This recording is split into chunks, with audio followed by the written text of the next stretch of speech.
الحمد لله الحمد لله رب العالمين خالق السماوات والأرض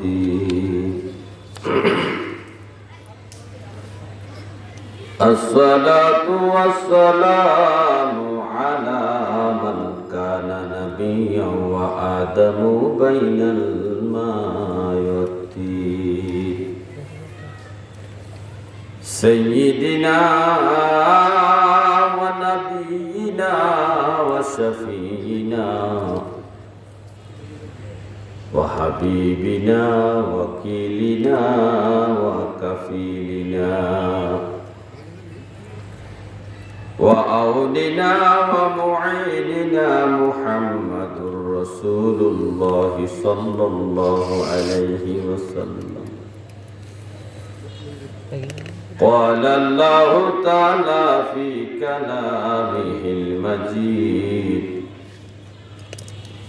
والفرقان الحميد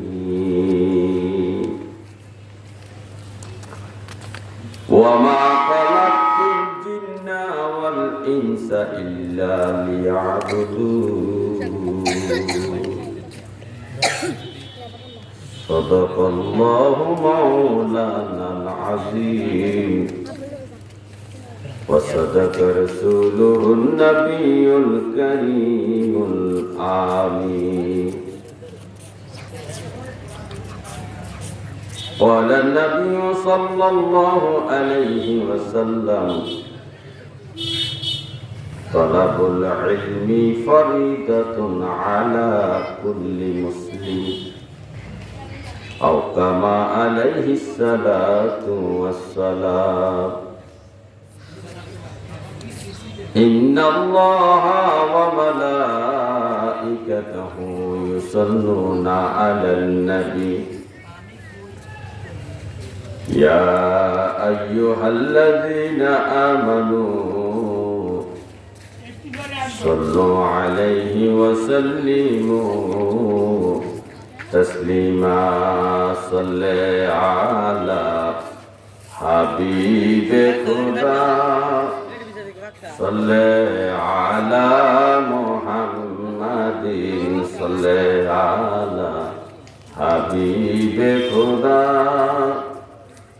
صل على محمد أولياء أنبياء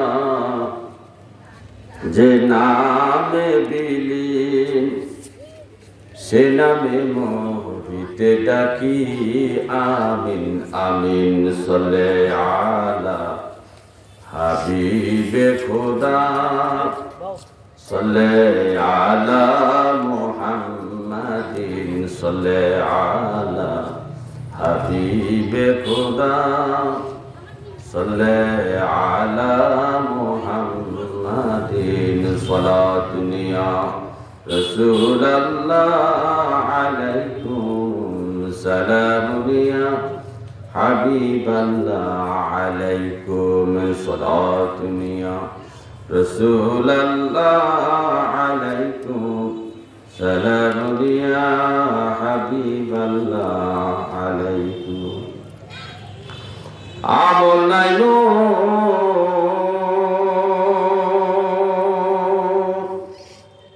পরপারে দেখাইবা আপনার নামের তসবিহ বরসায় আমার সালাত নিয়া রাসূলুল্লাহ আলাইকুম সালাম নিয়া হাবিবাল্লাহ আলাইকুম সালাত নিয়া রাসূলুল্লাহ আলাইকুম সালাম নিয়া হাবিবাল্লাহ আলাইকুম সাধ্য নাই মোর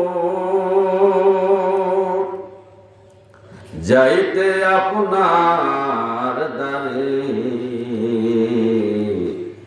বেদনা সরফ সাইব কি করে সালাতুনিয়া রাসূলুল্লাহ আলাইকুম সালামুনিয়া হাবিবাল্লাহ আলাইকুম সালাতুনিয়া রাসূলুল্লাহ আলাইকুম সালামুনিয়া হাবিবাল্লাহ আলাইকুম লা ইলাহা ইল্লাল্লাহ লা ইলাহা ইল্লাল্লাহ লা ইলাহা ইল্লাল্লাহ লা ইলাহা ইল্লাল্লাহ লা ইলাহা ইল্লাল্লাহ লা ইলাহা ইল্লাল্লাহ লা ইলাহা ইল্লাল্লাহ লা ইলাহা ইল্লাল্লাহ লা ইলাহা ইল্লাল্লাহ লা ইলাহা ইল্লাল্লাহ লা ইলাহা ইল্লাল্লাহ মুহাম্মাদুর রাসূলুল্লাহ সাল্লাল্লাহু আলাইহি ওয়াসাল্লাম। আলহামদুলিল্লাহ, আজ ইলাসুর প্রবাসীদের উদ্যোগে মরহুম আসমত আলীর স্মরণে চতুর্থ বার্ষিক জিকিরুল নুরানি মাহফিল। উক্ত মাহফিলের সম্মানিত সভাপতি মোহাম্মদ সোহর আলী মেজবান্ডারী সাহেব, সহ সভাপতি মোহাম্মদ শাহ আলম নজবী সাহেব এবং প্রধান অতিথি হযরত মাওলানা হাসান আব্দুল্লাহ ফারুকী আল মেজবান্ডারী সাহেব, বিশেষ অতিথি হযরত মাওলানা জামাল উদ্দিন আল মেজবান্ডারী সাহেব এবং হযরত মাওলানা হাবিবুর রহমান জিহাদি সাহেব, হযরত মাওলানা সফিউল আল কাদরি সাহেব সহ দিগার উলামায়ে কিরাম, সম্মানিত সামিঈনে কিরাম, পর্দানিশু মা ও বোনেরা, সবাই আমার সালাম গ্রহণ করুন। আসসালামু আলাইকুম ওয়া রাহমাতুল্লাহি ওয়া বারাকাতুহু। ওয়া আলাইকুম আসসালাম। মহান আল্লাহ তাআলা আমাদের আগেও অনেক জাতি আল্লাহ সৃষ্টি করেছেন। এর মধ্যে জিন একটা জাতি ছিল। জিন জাতির আগেও আল্লাহ আরেকটা জাতি সৃষ্টি করেছেন, সেটা হলো ফেরেশতা জাতি। ফেরেশতা জাতিরা এদের নফস নাই, এদের কোনো চাওয়া পাওয়া নাই, চাহিদা নাই, এদের খাওয়া দাওয়া নাই, প্রস্রাব পায়খানা নাই, কোনো কিছুই নাই। এরা সব সময় সর্বময় আল্লাহ পাকের ইবাদতে মতো থাকেন, ইবাদতে মশগুল থাকেন, তাসবিহ তাহলিল জিকির আজকারে মশগুল থাকেন। তারপরও আল্লাহর ইবাদত করার জন্য একটা জাতি সৃষ্টি করলেন, সেই জাতিটার নাম হলো জিন জাতি। এই জিন জাতিটা সৃষ্টি করার পরে এরাও অবাধ্য হয়ে গেল, আল্লাহর ইবাদত থেকে এরা দূরে সরে গেল। এদেরকে যারা দিক নির্দেশনা দিত তাদের কথা এরা মানত না। আল্লাহ যে তাদের জন্য কিতাব প্রেরণ করেছেন, কিতাব অনুযায়ী তারা চলতো না। এরা শিরক বেদাতের মধ্যে নিমজ্জিত হয়ে গেল, যার কারণে আল্লাহ গোসা হয়ে এই জাতিটাকে ধ্বংস করে দিলেন। এরপরে আল্লাহ ইবাদতের জন্য আরেকটা জাতি সৃষ্টি করলেন, যে এই জাতিটা সৃষ্টির বিষয়ে আল্লাহ তাআলা ফেরেশতাদেরকে জিজ্ঞাসা করলেন, আমি কি মানব জাতি সৃষ্টি করব? তখন ফেরেশতারা কিন্তু সবাই বাধা দিছিল যে আপনি কি জন্য আর এই জাতিটা সৃষ্টি করবেন, কারণ আমরা তো দেখলাম জিন জাতি আপনার ইবাদত করে নাই, আপনার যাদেরকে তাদের হেদায়েতের জন্য প্রেরণ করেছেন আপনার নবী রাসূলদের কথা তারা শুনে নাই। তো সুতরাং আমরা তো আছি, আমরা তো সবসময় আপনার ইবাদত করতেছি। আমাদের খাওয়া নাই, দাওয়া নাই, পয়সা ফাঁকা না, কোনো কিছু না, কোনো হাজত নাই, কোনো কিছুই আমাদের নাই। আমাদের সংসার ধর্ম কিছু নাই, কামাই রুজি কিছু করা লাগে না। আমরা শুধু আপনার ইবাদত করি, তাসবিহ তাহলিল জিকির আজকার করি। তো কি দরকার এই মানব জাতি সৃষ্টি করা? আল্লাহ তাআলা বলেন, ইন্নী আ'লামু মা লা তা'লামুন, আমি যা জানি তোমরা তা জানো না। এই ফেরেশতাদের বাধার মুখেও আমাদেরকে আল্লাহ তাআলা এই মানব জাতিকে সৃষ্টি করলেন। এই সৃষ্টি করে এদেরকে ছেড়ে দেন নাই, এদের হেদায়েতের জন্য নবী প্রেরণ করেছেন, আসমানি কিতাবও আল্লাহ তাআলা এদেরকে দিয়েছেন হেদায়েতের জন্য। সর্বশেষ আসমানি কিতাব হলো পবিত্র কুরআনুল কারীম, যা আল্লাহ রাসূলের উপর নাজিল হয়েছে, অবতীর্ণ হয়েছে। ওই কালামুল পাক থেকে আমি একখানা আয়াতে কারিমা তেলাওয়াত করেছি। রব্বি কারীম বলেন, ওয়া মা খালাকতুল জিন্না ওয়াল ইনসা ইল্লা লিয়াবুদুন। আমার আল্লাহ বলতেছে, হে দুনিয়ার মানুষ, আমি জিন এবং মানব জাতিকে একমাত্র আমার ইবাদতের জন্য সৃষ্টি করেছি। একমাত্র তারা আমার ইবাদত করবে, আমার গোলামি করবে, আমার দাসত্ব করবে। লিয়াবুদুন ইল্লা লিয়াবুদুন, আমার ইবাদতের জন্য তাদেরকে সৃষ্টি করেছি। এই ইবাদত দুই প্রকারের হয়। একটা ইবাদত হলো ইবাদতে জাহিরা, আর একটা ইবাদতে বাতিনা।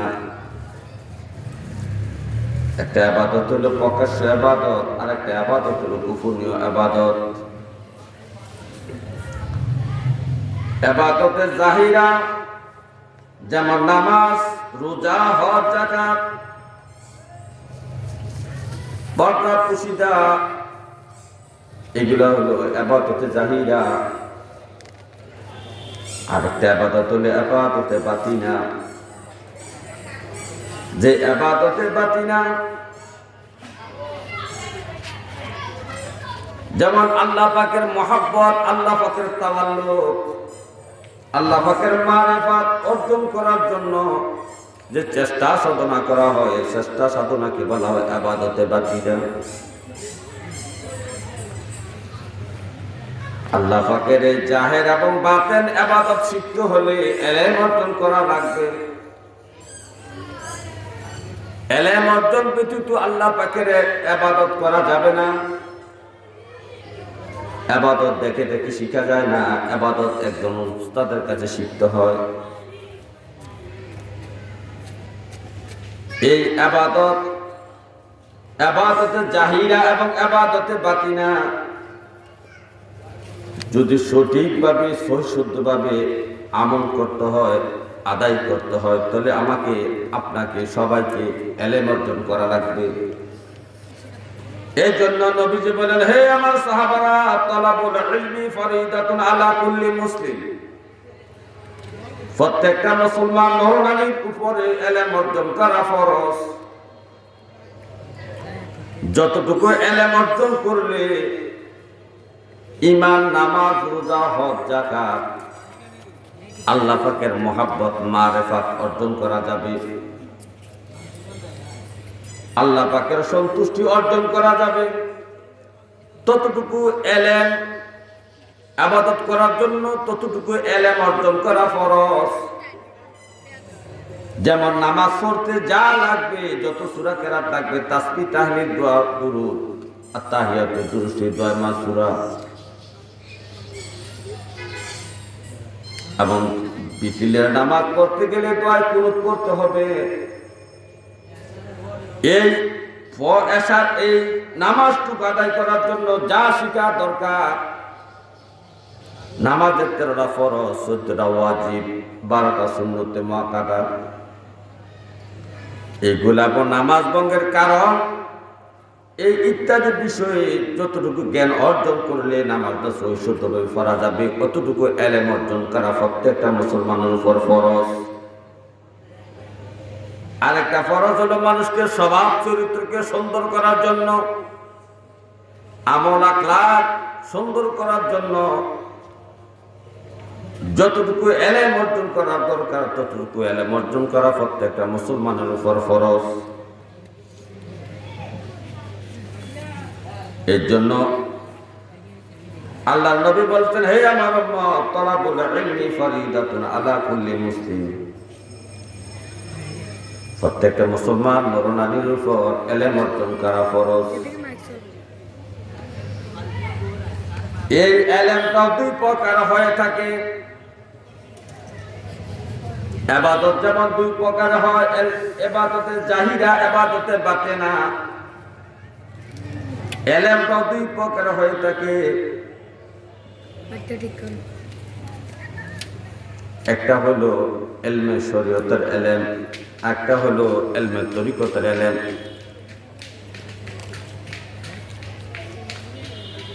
ইলমে শরীয়তের এলেম যেটাকে বলা হয় জবানি এলেম, ইলমে ফিকহ, ইলমে শরীয়ত।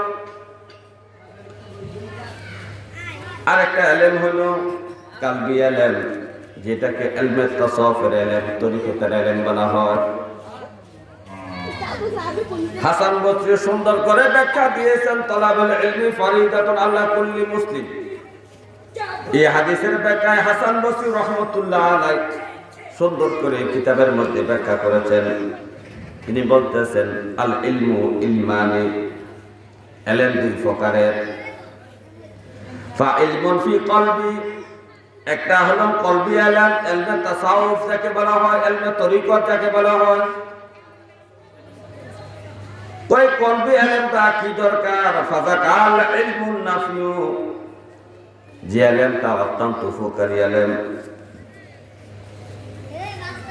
অত্যন্ত দরকারি এলেম। আরেকটা এলেম হলো ইলমু আলাল লিসান, আরেকটা হলো জবানি এলেম। যে জবানি এলেমটাকে ইলমে ফিকহ বলা হয়, ইলমে শরীয়ত বলা হয়। এই এলেমটা সম্পর্কে হাসান বসরি বলতেছেন, ফাযালিকা হুজ্জাতুল্লাহি আযজা ওয়া জাল্লা আলা ইবনি আদম। এই জবানি এলেমটা, ফিকহের এলেমটা, শরীয়তের এলেমটা আল্লাহ তাআলার পক্ষ থেকে বান্দার জন্য দলিল স্বরূপ। তাহলে আমাদেরকে দুই প্রকার এলেম অর্জন করতে হবে, একটা ইলমে শরীয়ত, একটা ইলমে তরিকত, একটা ইলমে ফিকহ, আরেকটা ইলমে তাসাউফ। এই দুই প্রকারের এলেম অর্জন করা প্রত্যেকটা মুসলমান নর-নারীর উপর ফরজ।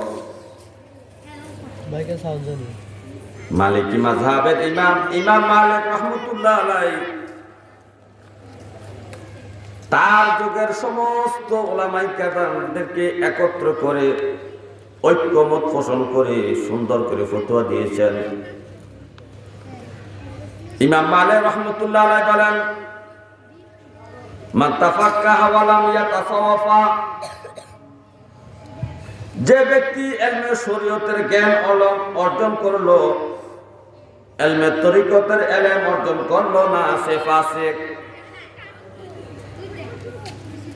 ইমাম মালিক রাহমাতুল্লাহ আলাইহি সহ তৎকালীন যুগের সমস্ত আলেম ওলামারা, হক্কানি রব্বানি বুজুর্গানে দ্বীনেরা, ইমাম মুজতাহিদগণ একসাথে ইমাম মালিকের সাথে ফতোয়াটা দিয়েছেন যে মান তাফাক্কাহা ওয়া লাম ইয়াতাসাওয়াফা, যে ব্যক্তি ইলমে শরীয়তের জ্ঞান অর্জন করলো, ইলমে তরিকতের, ইলমে তাসাউফের জ্ঞান অর্জন করলো না, সে ফাসিক ব্যক্তি, পথভ্রষ্ট। ওয়া মান তাসাওয়াফা ওয়া লাম ইয়াতাফাক্কাহা, আর যে ব্যক্তি ইলমে তরিকতের ইলম অর্জন করলো, ইলমে তাসাউফের ইলম অর্জন করলো, ওয়া লাম ইয়াতাফাক্কাহা, ইলমে শরীয়তের জ্ঞান অর্জন করলো না, ইমাম মালিক বলতেছেন ফাকাত তাজান্দাকা, সে ব্যক্তিটা কাফেরের নিকটবর্তী, জিদ্দি। অর্থাৎ যে তরিকতের এলেম অর্জন করার জন্য পীর সাহেবের কাছে মুরিদ হইল, কিন্তু শরীয়তের এলেম, ঈমান, নামাজ, রোজা, হজ, যাকাত, পর্দা প্রসিদা, হালাল কামাই, সত্য কথা বলা, সুদ ছেড়ে দেওয়া, এগুলা সে তোয়াক্কা করলো না। এগুলা সে বেনামাজি রয়ে গেল, বেরোজগারি রয়ে গেল, সুদখোর রয়ে গেল, অথচ পীরের কাছে মুরিদ হইছে ইলমে তাসাউফের অর্জনের জন্য। ইলমে তাসাউফের অর্জনের জন্য তরিকতের সিলসিলায় সে মুরিদ হইছে, কিন্তু শরীয়তের এলেম এবং আমল নাই। ইমাম মালিক বলতেছেন ফাকাত তাজান্দাকা, সেই ব্যক্তিটা কাফেরের নিকটবর্তী। এটা আমার ফতোয়া না, ইমাম মালিক রাহমাতুল্লাহ আলাইহির ফতোয়া। ইমাম মালিক তারপরে বলতেছেন ওমান জামাআ বাইনাহুমা ফাকাত তাহাক্কাকা। ইমাম মালিক বলেন যে ব্যক্তির মধ্যে ইলমে শরীয়ত এবং ইলমে তরিকত এবং পীর সাহেবের কাছে মুরিদ হইল ইলমে তরিকত শিখার জন্য, এবং ঈমান, নামাজ, রোজা, হজ, যাকাত, আবা কাবা, জুব্বা, পর্দা প্রসিদা, হালাল হারাম সব কিছু মেনে যখন সে চলবে এবং তরিকতের এলেম অর্জন করবে, তাসাউফের এলেম অর্জন করবে, শরীয়তের এলেম অনুযায়ী জীবনযাপন করবে, ইমাম মালিক বলতেছেন ফাকাত তাহাক্কাকা, সে সঠিক, সে সত্য, সে মুহাক্কিক ব্যক্তি, সে সঠিক ব্যক্তি, ইনসানে কামেল, মুমিনে কামেল, আকমালুল মুমিনিন সে ব্যক্তি, ইনসানে কামেল সে ব্যক্তি।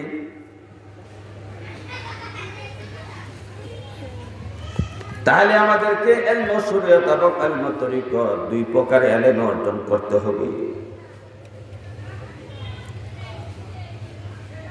এই দুই প্রকার ইলমের মধ্যে একটা এলেম হলো ইলমে তাসাউফ, ইলমে তরিকত। তো এখন ইলমে তরিকত কাকে বলে, তরিকতের এলেম কাকে বলে, তাসাউফের এলেম কাকে বলে, এটা আমাদের জানা দরকার। তরিকতের ইমামগণ, মাযহাবের ইমামগণ, হক্কানি রব্বানি আলেম ইমাম মুজতাহিদগণ তরিকতের সংজ্ঞা কি দিয়েছেন এটা আমাদের জানা দরকার। কারণ বর্তমান যুগে তরিকতের যে হাল অবস্থা দেখা যায়, আগেকার যুগের ইমাম মুজতাহিদের, হক্কানি রব্বানি পীর বুজুর্গদের তরিকতের শিক্ষা এমন ছিল না। তরিকতের সংখ্যা দেওয়া আছে কিতাবের মধ্যে, ওয়া ইলমু তরিকাতি ওয়া হিয়া মুবাহিসুল মুহলিকাত ওয়া মুনজিয়াত।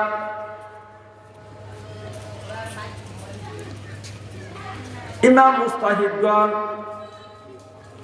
মাযহাবের ইমাম মুজতাহিদগণ এবং তরিকতের ইমামগণ, বুজুর্গানে দ্বীন তরিকতের সংজ্ঞা দিয়েছেন সুন্দর করে।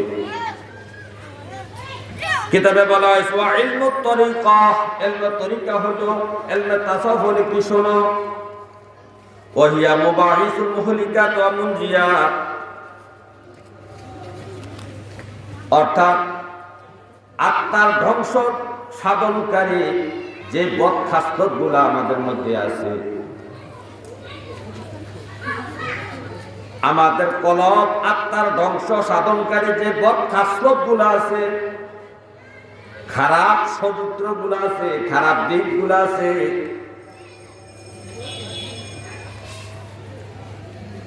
এবং আমাদের অন্তরকে, কলবকে পরিষ্কার করার জন্য অন্তরকে মুক্তি দানকারী যে নেক খাসলতগুলো আছে, যে ভালো গুণগুলো আছে,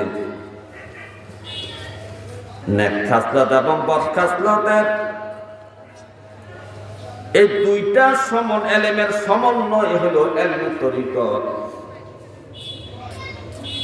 এই দুইটা নেক খাসলত এবং বদ খাসলত, এই দুই প্রকার এলেমের সমন্বয় হলো তরিকত। অর্থাৎ আমি বদ খাসলতগুলা জানবো, জানার পরে এগুলো থেকে আমি দূরে থাকবো, নেক খাসলতগুলো আমি জানবো, এগুলাকে আমি আঁকড়িয়ে ধরবো। এটা হলো ইলমে তরিকতের শিক্ষা।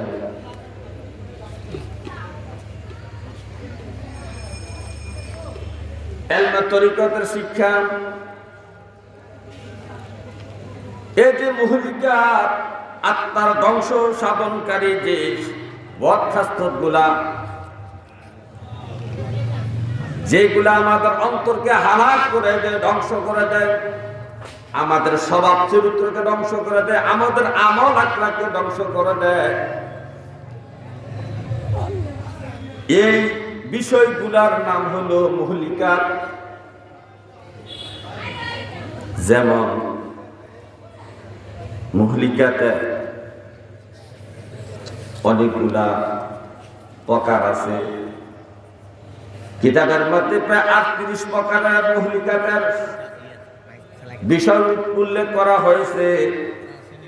এর মধ্যে একটা আত্মা ধ্বংসকে সাধনকারী একটা বদখাস্ত হল অহংকার করা, কিবর অহংকার করা।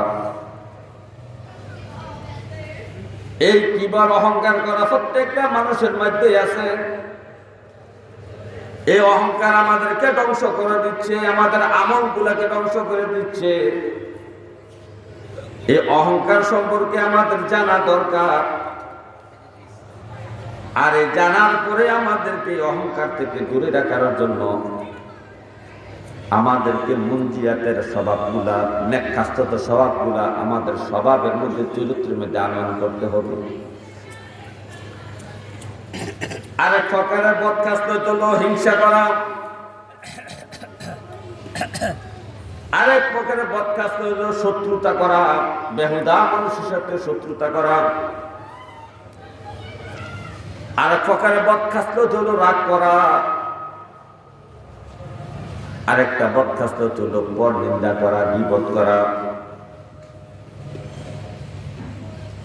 আরেকটা বদখাস্ত হলো কৃপণতা করা। আরেকটা বদখাস্ত হলো লোক দেখানো, ইবাদত করা, লোক দেখানো, দান সদকা করা। এভাবে প্রায় আমাদের 37 থেকে 38 প্রকারের বদখাস্ত আমাদের মধ্যে আছে। এই বদখাস্তগুলা আমাদেরকে জানতে হবে। এগুলা আমাদের মুর্শিদ, আমাদের পীর সাহেব আমাদেরকে জানাবেন। অহংকার কি জিনিস আমি জানি না, আমি তো সাধারণ মানুষ। অহংকারের বিষয়ে আমার পীর সাহেব আমাকে জানাবেন। লোভ কি জিনিস আমি এগুলো বুঝি না। লোভ করলে কি পাপ হবে, লোভ করলে কি ক্ষতি হবে, এটা আমি জানি না। আমার পীর মুর্শিদ এই লোভ সম্পর্কে ওয়াজ করে আমাকে বুঝাবেন এবং আমাকে এ থেকে বিরত থাকার জন্য উপদেশ দিবেন। অহংকার করা কি জিনিস এটা আমি জানি না। এই অহংকারের বিষয়ে আমাকে ওয়াজ নসিহত করে আমার মুর্শিদ আমাকে বুঝাবেন। রিয়া, লোক দেখানো ইবাদত কোনটা বলে, লোক দেখানো ইবাদত কোন ইবাদতটা লোক দেখানো হয় এটা আমি জানি না। আমি তো দান সদকা করতেছি, নামাজ পড়তেছি, কিন্তু লোক দেখানো ইবাদত কোনটা হয় এটা আমি জানি না। এটা আমাকে জানাবে আমার পীর সাহেব। কে জানাবে? কারণ তরিকতের এলেম পীর সাহেবের কাছে আছে, তরিকতের এলেম আলেম ওলামার কাছে নাই। আলেম ওলামার কাছে, বক্তাদের কাছে আছে শরীয়তের এলেম। আপনি কিভাবে নামাজ পড়বেন, নামাজের মধ্যে 13টা ফরজ। শরীয়তের আলেম বক্তা এরা শরীয়তের এলেম দিতে পারবে। নামাজে 13টা ফরজ, নামাজে 14টা ওয়াজিব, নামাজের মধ্যে 12টা সুন্নাত মুআক্কাদা আদায় করতে হবে। এই শরীয়তের এলেম একজন আলেমের কাছে থাকে, কিন্তু তরিকতের এলেম একজন আলেমের কাছে থাকে না, একটা পীর বুজুর্গের কাছে থাকে। সুতরাং অহংকার কি জিনিস, এই জিনিসটা একমাত্র পীর সাহেব ছাড়া কেউ বোঝাতে পারবে না তার মুরিদ কি। আমি অহংকারের বিষয়ে যদি আপনাকে হাজারো ওয়াজ নসিহত করি, এটা আপনার তাসির হবে না। আমি যদি অহংকারের বিষয়ে আপনাকে ওয়াজ নসিহত করি, এটা আপনার মধ্যে তাসির হবে না। কিন্তু পীর সাহেব যে অহংকারের বিষয় যদি মুরিদকে বুঝাইয়া দেয়, লোভের বিষয় যদি পীর সাহেব মুরিদকে বুঝাইয়া দেয়, গীবতের বিষয় যদি পীর সাহেব মুরিদকে বুঝাইয়া দেন, তারপরে রাগের বিষয় যদি হিংসার বিষয় যদি পীর সাহেব মুরিদকে বুঝাইয়া দেয়, এই যে আত্মার ধ্বংস সাধনকারী মুহলিকাতের যে 38টা বিষয় আছে, 38টা বিষয় যদি পীর সাহেব তার মুরিদদেরকে বুঝাইয়া দেয়, ওসিয়ত করে, নসিহত করে, তাহলে এটা মুরিদের পক্ষে যতটুকু কাজ করবে। আমি শরীয়তের হুজুর যে তখন আলোচনা করি, যদি 10 ঘন্টা আলোচনা করি আপনার মধ্যে, আমি বিন্দু ফেরিনো বোঝাতে পারবো না, তাহলে এটা কাজ হবে না। আমার ওয়াজে আপনার কাজ হবে না। একজন বুজুর্গ ব্যক্তি আলোচনা করলে যতটুকু তাফসীর হবে, এই তরিকতের বিষয়টা শরীয়তের হুজুর এটা করলে তাফসীর হবে না। তারপরে মহলিকা, এটা তরিকতে এলেম, এই এলেমটা একমাত্র পীর সাহেবের কাছে পাওয়া যাবে। মুহলিকাত আর মুনজিয়াত হলো নেকখাস্তগুলা আমার স্বভাবের মধ্যে, চরিত্রের মধ্যে, আমার মধ্যে কি কি গুণ থাকলে আমি নাজাত পাবো, মুক্তি পাবো, আমি ইনসানে কামাল হইতে পারবো, আমি আল্লাহর ওলি হইতে পারবো, আমি নবীর আশিক হইতে পারবো, আমার মৃত্যুতে সাকরাতের কষ্ট হবে না, কবরে আমার চাপ দিলেও আমাকে চাপটা আমার খারাপ অনুভব হবে না, কবরের 3টা প্রশ্নের উত্তর আমার কাছে অতি সহজ হয়ে যাবে, হাসরের মাঠের 5টা প্রশ্নের উত্তর আমার কাছে সহজ হয়ে যাবে। যে স্বভাবগুলো আমার মধ্যে আনয়ন করলে আমার শরীয়তের আমলটা সহিষ্ণু হয়ে যাবে, আমার মালিক, আমার রব আমার যে আমলটা পছন্দ করবেন, আমার রবের সাথে যে আমার মহব্বত করবে, আমার রবের মারিফাত আমার অর্জন হবে। যে এলেমটা অর্জন করলে সেই এলেমটা নাম হলো মুনজিয়াত, নেক খাসলত গুলা। যেমন নেক খাসলতের মধ্যে আছে তওবা। তওবা একটা মানুষের ভালো স্বভাব, কিন্তু তওবা কিভাবে করতে হবে, কখন করতে হবে, এই তওবার বিষয়ে আমি জানি না। পীর সাহেব আমাকে তওবার বিষয়ে ওয়াজ নসিহত করে, ওসিয়ত করে, নসিহত করে আমাকে বোঝাবেন। নসিহতের পরে আমার প্রতি ওসিয়ত করবেন, বাবা রে প্রতিদিন তুমি এতবার অমুক সময় তুমি তওবা করবা, ইস্তেগফার করবা। এই জিনিসটা পীর সাহেব বললে যতটুকু তাসির হবে মুরিদের জন্য, আমরা শরীয়তের হুজুররা এই কথাগুলো বললে ততটুকু তাসির হবে না। এই আত্মার উন্নয়নকারী, আত্মার মুক্তি দানকারী যে নেক খাসলত গুলার মধ্যে আরেকটা খাসলত হলো সবর, ধৈর্য ধারণ করা। আরেকটা নেক খাসলত হলো শুকর, কৃতজ্ঞতা প্রকাশ করা। আরেকটা নেক খাসলত হলো তাওয়াক্কুল করা, ভরসা করা। এইভাবে মানুষের নেক খাসলতের 45 প্রকারের নেক খাসলত মানুষের মধ্যে আনয়ন করতে হবে। এই 45 প্রকারের নেক খাসলত, নেক গুণগুলা, ভালো গুণগুলা যদি একটা মানুষ অর্জন করতে পারে, ওই মানুষটা আল্লাহর ওলি হইয়া যাবে। কিন্তু দুঃখের বিষয়, এই যে তরিকতের এলেম, মুহলিকাত এবং মুনজিয়াত,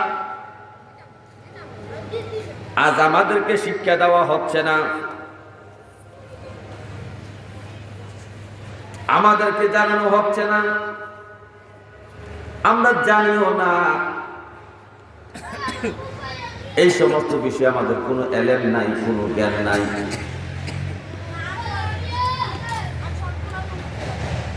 এই জ্ঞান না থাকার কারণে আমাদের কঠিন অবস্থা হবে হাসরের মাঠে। হাসরের মাঠে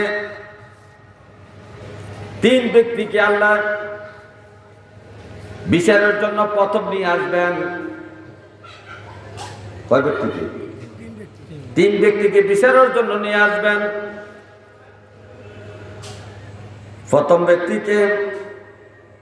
প্রথম ব্যক্তি হলো শহীদ, যিনি যুদ্ধ করতে যে আল্লাহ রাস্তায় শহীদ হয়েছেন, এটা আমরা দেখছি এবং সে দাবি করছে আমি শহীদ। যুদ্ধ করতে যায় ইসলামের জন্য শহীদ হয়ে গিয়েছেন, আমরা দেখলাম সে ব্যক্তিরা শহীদ হয়েছে।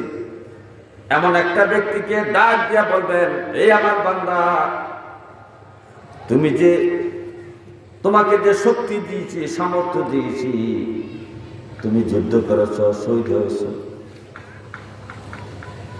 এই যে তোমাকে আমি শক্তি দিলাম, সামর্থ্য দিলাম, এই শক্তি সামর্থ্য কি কাজে লাগাইছ? তখন ওই ব্যক্তি, শহীদ ব্যক্তি বলতেছে, রাব্বি কারীম, আপনি যে আমাকে শক্তি দিয়েছেন, সামর্থ্য দিয়েছেন, শক্তি এবং সামর্থ্য খরচ করে আমি যুদ্ধ করেছি, যুদ্ধ করে আমি শহীদ হয়েছি। আমি শহীদের মর্যাদা পেতে চাই। আল্লাহ বলবেন, না না,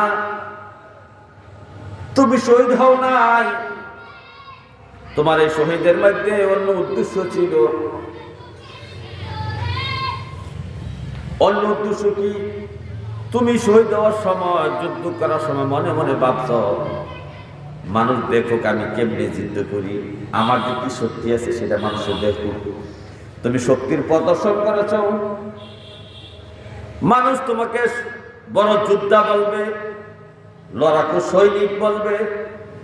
এই জন্য তুমি মানুষকে দেখাইয়া দেখাইয়া যুদ্ধের মাঠে তুমি এদিক ওদিক দৌড়াদৌড়ি করেছ, শক্তি দেখাচ্ছ, শক্তি প্রদর্শন করেছ। মানুষ তোমাকে দেখে বলছে, দেখো দেখো অমুক ব্যক্তিরা কি সাহস, কি শক্তি। তুমি যেটা আশা করছিলা সেটা দুনিয়ার মানুষ তোমাকে বলছে। সুতরাং তুমি আমার খুশির জন্য, আমি রবের খুশির জন্য তুমি শহীদ হও নাই, সুতরাং মুখ দেখানো শহীদ হইছ, মানুষকে দেখানোর জন্য শহীদ হইছ। সুতরাং তুমি যেটা আশা করেছো, দুনিয়ার মানুষ তোমার আশা পূরণ করেছে, সুতরাং তুমি আমার জন্য শহীদ হয় নাই। আল্লাহ তাআলা ফেরেশতাদেরকে ডেকে করবে, ও আমার ফেরেশতারা, উলকিয়া ফিন্নার, এই ব্যক্তিটাকে জাহান্নামের মধ্যে ইটা দিয়া ফালাইয়া দাও। দ্বিতীয় আর একটা ব্যক্তিকে বিচারের জন্য আনবে। দ্বিতীয় ব্যক্তিকে দান করা হয়েছে এলেম, জ্ঞান, শরীয়তের এলেম, কোরআন হাদিসের এলেম তাকে দেওয়া হয়েছে। সে আলেম, সে বক্তা, সে কারি সাহেব, সে হাফেজ সাহেব, মুফাসসির, মুহাদ্দিস, মুফতি সাহেব। তাকে যখন বিচারের জন্য কাঠগড়া দাঁড় করানো হবে, তখন তাকে প্রশ্ন করবে, রে আমার বান্দা, তোমাকে যে এত এলেম আমি দিয়েছি, এলেম দ্বারা তুমি কি করেছ? তোমাকে সুন্দর কণ্ঠ আমি তোমাকে দিয়েছি, তোমাকে এলেম দিয়েছি, সুন্দর চেহারা দিয়েছি, তোমাকে অনেক সম্পদ আমি দিয়েছি, তুমি তোমার এলেম অনুযায়ী কি পরিমাণ আমল করেছো, কি করেছো আমার জন্য, আমার দিনের জন্য, আমার নবীর জন্য, নবীর তরিকা মতো কি করেছো তুমি বলো। তখন এই লোকটা বলবে, রাব্বি কারীম, আমি যত এলেম অর্জন করছি তুমি আল্লাহকে খুশি করার জন্য। আমার যে গলা তুমি দিয়েছো, কণ্ঠ দিয়েছো, তুমি আল্লাহকে খুশি করার জন্য কণ্ঠ ব্যবহার করেছি। আল্লাহ বলবে, না না, মিথ্যা কথা বলছো, তুমি এলেম অর্জন করছো টাকা পয়সা কামাই করার জন্য, দুনিয়ার স্বার্থ উদ্ধারের জন্য তুমি এলেম অর্জন করেছো, এই কণ্ঠ ব্যবহার করেছো দুনিয়ার মানুষ যেন তোমাকে ভালো বক্তা বলে, তোমার কণ্ঠের সুপ্রশংসা করে, তুমি এর জন্য তুমি ভালো কণ্ঠ দিয়া মানুষকে আলজাল কথা বোঝাইছো। প্রকৃতপক্ষে আমি রবের খুশির জন্য তুমি কণ্ঠটা ব্যবহার করো নাই, আমি রবকে খুশি করার জন্য এলেম অর্জন করো নাই। সুতরাং দুনিয়ার মানুষ তুমি যা আশা করেছো, দুনিয়ার মানুষ তোমাকে বড় বক্তা বলেছে, বড় আলেম বলেছে, বড় মুফতি বলেছে, বড় মুহাদ্দিস বলেছে, বড় হাফেজ বলেছে, বড় কারি বলেছে, যা চাইছো দুনিয়ার মানুষ তোমাকে তাই বলেছে।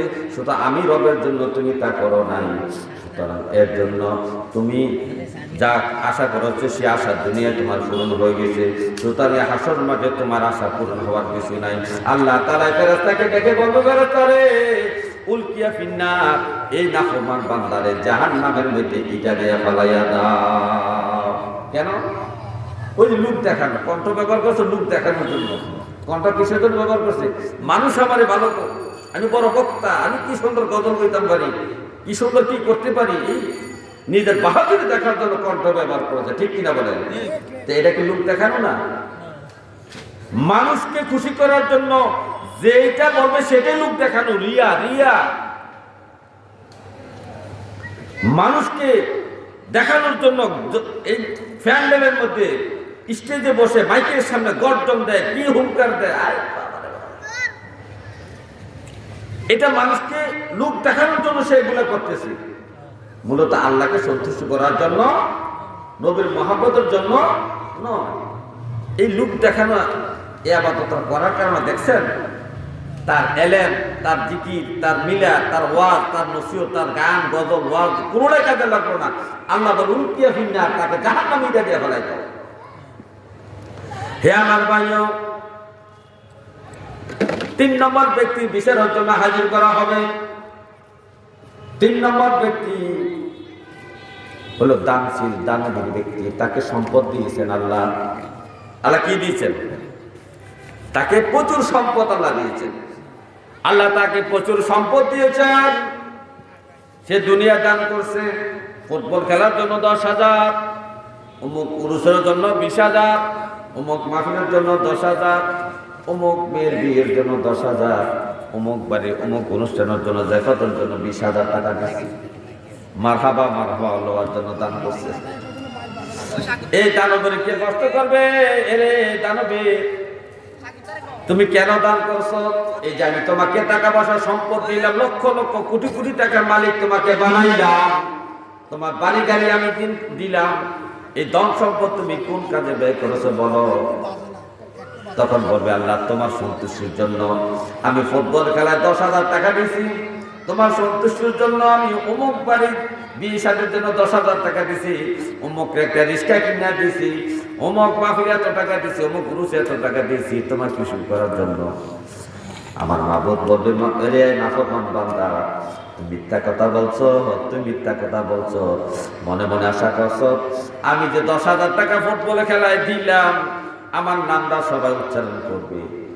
আমি যে অমুক মাহফিলে 10,000 টাকা দিলাম মানুষ আমাকে বড় দানবীর বলবে। আমি অমুকের বিয়ের জন্য 10,000 টাকা দিয়েছি, আমাকে দানবীর বলবে। আমি অমুককে গাড়ি কিনে দিছি ভোট খাওয়ার জন্য, আমাকে বড় দানবীর বলবে। তো তুমি যেটা আশা করছো আল্লাহ তো তোমার আশা, আমি আল্লাহ তোমার আশা দুনিয়া পূরণ করছি। সব মানুষ বলছে অমুকে বড় দানবীর, হাজার হাজার টাকা দান করে হাজার হাজার টাকা দেয়। তুমি মনে মনে দানবীর হওয়ার জন্য, মানুষ তোমার পছন্দ করার জন্য দান করছো, আমি মাওলার খুশির জন্য তুমি দান করো নাই। সুতরাং তোমার এই দান দুনিয়ার মানুষের লোক দেখানোর জন্য হয়েছে, রিয়া দেখানোর লোক দেখানো দান হয়েছে, লোক দেখানো ইবাদত হয়েছে।